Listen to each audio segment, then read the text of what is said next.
आज सुबह घर से निकला था अपने खेत की तरफ, इसलिए मैंने अपना रास्ता चुना। तब करीबन 8:30 बज रहे थे। रास्ते में उपस्थित गड्ढों में इतना पानी भरा था कि लाखों चिड़िया डूबकर मर जाएं। हमारे गांव की सड़कों का हाल ऐसा है कि जहां गड्ढे होना चाहिए वहां नहीं होती, और जहां नहीं होना चाहिए वहां भर भर के होती है। मैं क्या ही करता, इसलिए इन सबको इग्नोर करके आगे की ओर चलता गया। अब मैं अपने खेत के मेन गेट तक पहुंच गया था। मेन गेट से निकलते ही हमें दिखे चारों तरफ के पेड़ जो खेतों की सुंदरता बढ़ा रहे थे। इसके बाद मैं पहुंचा अपने पड़ोसी वाले चाचा के खेत में, जहां पर उनकी गेहूं की फसल लहरा रही थी, जिस कारण उनके खेत की सुंदरता और बढ़ गई।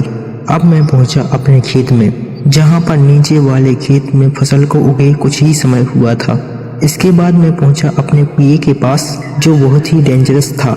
कुएं के चारों ओर मैंने और मेरे भाई ने 4 साल पहले आम के पेड़ लगाए हुए थे। इसके बाद मैं पहुंचा ऊपर वाले खेत में, जहां पर गेहूं की फसल और चने की फसल की बुआई की गई थी। गेहूं की फसल को देखकर मन को बहुत सुकून मिल रहा था।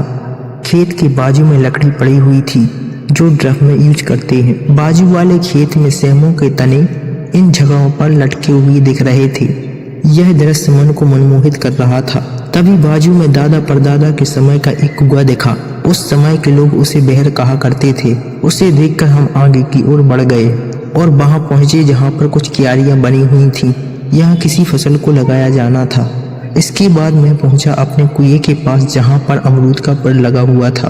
अब अमरूद चाहिए था, इसलिए मैंने ब्रह्मास्त्र उठाया और अमरूद की ओर बढ़ा दिया, जिस कारण अमरूद को अधिक घात पहुंचने से वह मूर्छित होकर कुएं के बाजू में गिर गया।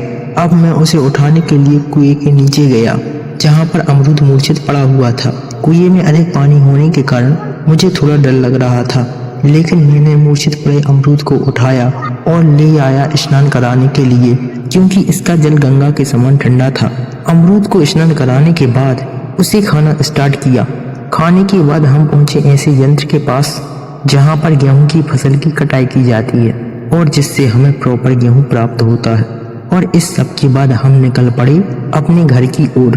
बीच रास्ते में पहुंचते ही मुझे मिले राजू चाचा, जो अपने खेत की फसल को प्रोटीन प्रोवाइड करा रहे थे ताकि फसल को मजबूती मिल सके।